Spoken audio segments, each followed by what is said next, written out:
Part 7. Maneuvering.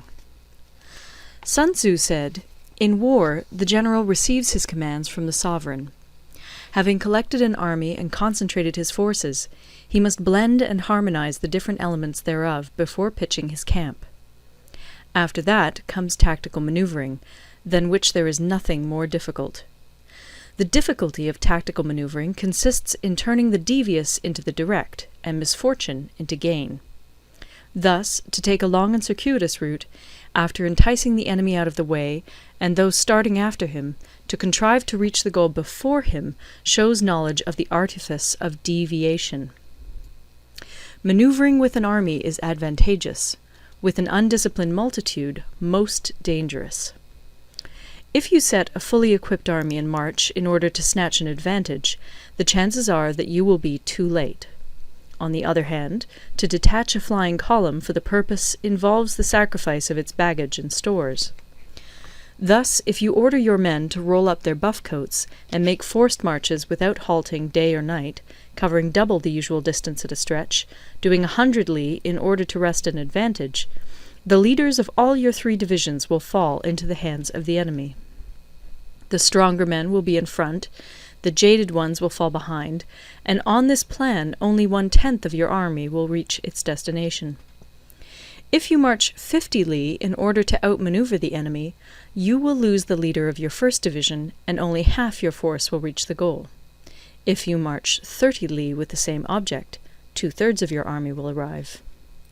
We may take it then that an army without its baggage train is lost, without provisions it is lost, without bases of supply it is lost. We cannot enter into alliances until we are acquainted with the designs of our neighbours. We are not fit to lead an army on the march unless we are familiar with the face of the country, its mountains and forests, its pitfalls and precipices, its marshes and swamps.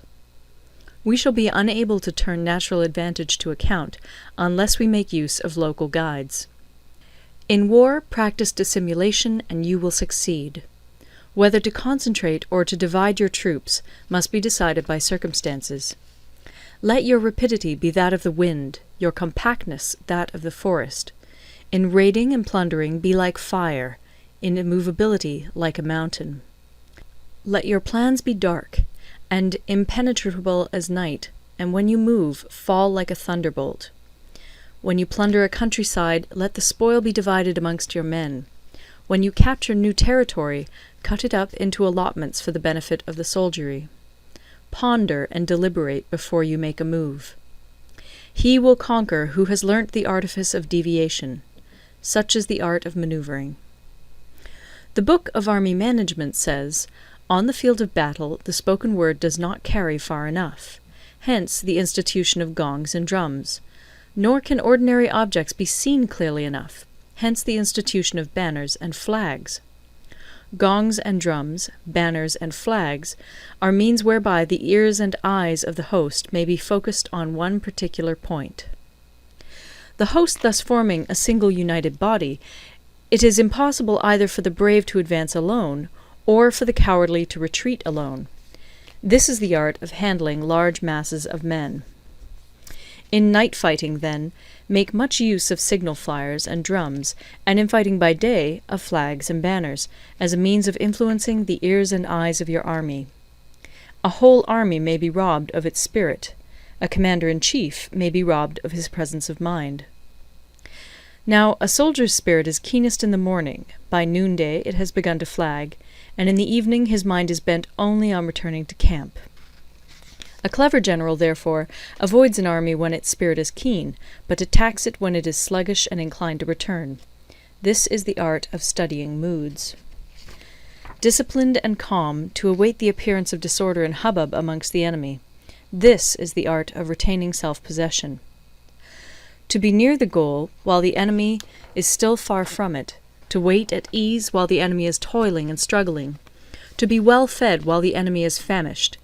This is the art of husbanding one's strength. To refrain from intercepting an enemy whose banners are in perfect order, to refrain from attacking an army drawn up in calm and confident array, this is the art of studying circumstances. It is a military axiom not to advance uphill against the enemy, nor to oppose him when he comes downhill. Do not pursue an enemy who simulates flight. Do not attack soldiers whose temper is keen. Do not swallow bait offered by the enemy. Do not interfere with an army that is returning home. When you surround an army, leave an outlet free. Do not press a desperate foe too hard. Such is the art of warfare. End of Part 7. Part 8. Variation in Tactics. Sun Tzu said, "In war, the general receives his commands from the sovereign, collects his army, and concentrates his forces. When in difficult country, do not encamp. In country where highroads intersect, join hands with your allies. Do not linger in dangerously isolated positions. In hemmed-in situations, you must resort to stratagem. In desperate position, you must fight. There are roads which must not be followed, armies which must not be attacked, towns which must not be besieged, positions which must not be contested, commands of the sovereign which must not be obeyed." The general who thoroughly understands the advantages that accompany variation of tactics knows how to handle his troops. The general who does not understand these may be well acquainted with the configuration of the country, yet he will not be able to turn his knowledge to practical account. So, the student of war who is unversed in the art of war of varying his plans, even though he be acquainted with the 5 advantages, will fail to make the best use of his men. Hence, in the wise leader's plans, considerations of advantage and of disadvantage will be blended together. If our expectation of advantage be tempered in this way, we may succeed in accomplishing the essential part of our schemes. If, on the other hand, in the midst of difficulties we are always ready to seize an advantage, we may extricate ourselves from misfortune. Reduce the hostile chiefs by inflicting damage on them, and make trouble for them, and keep them constantly engaged. Hold out specious allurements, and make them rush to any given point. The art of war teaches us to rely not on the likelihood of the enemy's not coming, but on our own readiness to receive him, not on the chance of his not attacking, but rather on the fact that we have made our position unassailable. There are 5 dangerous faults which may affect a general. 1. Recklessness, which leads to destruction. 2. Cowardice, which leads to capture. 3. A hasty temper, which can be provoked by insults. 4. A delicacy of honour, which is sensitive to shame. 5. Over-solicitude for his men, which exposes him to worry and trouble. These are the 5 besetting sins of a general, ruinous to the conduct of war.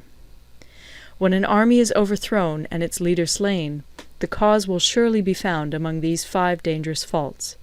Let them be a subject of meditation. End of Part 9. Recorded in Toronto, Ontario by Moira Fogarty, October 2006.